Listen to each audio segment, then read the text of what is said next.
This is going to have huge consequences for families in San Diego and across the country. We are one day closer to a government shutdown, which will affect millions of Americans. Good evening and thank you for joining us. I'm Carlo Cicchetto. Marcella Lee is on assignment.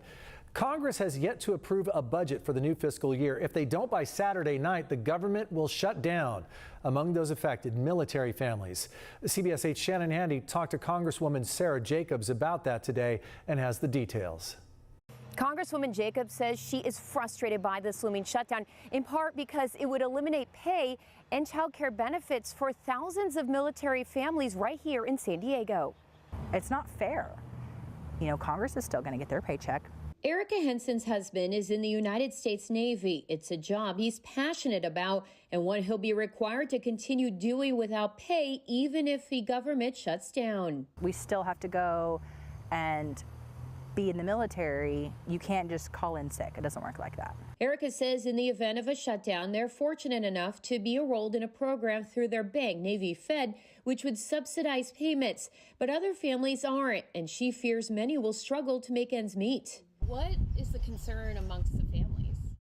Groceries, gas. It's an issue Congresswoman Sarah Jacobs is concerned about as well. This will have devastating consequences, particularly for those in our community that are already struggling to get by. I spoke with Jacobs from her office in Washington, D.C. She intends to stay there until a budget is passed, but says if Republicans don't budge, they won't get a deal done by the Saturday night deadline. At the moment, House Republicans can't even get their act together enough to pass even a partisan solution on the House floor because they are in disagreement with each other. Millions of jobs and essential services are at risk. In addition to military personnel not getting paid, child care programs such as WIC, which provides grocery assistance to 7 million pregnant people, mothers, and children, will be put on hold.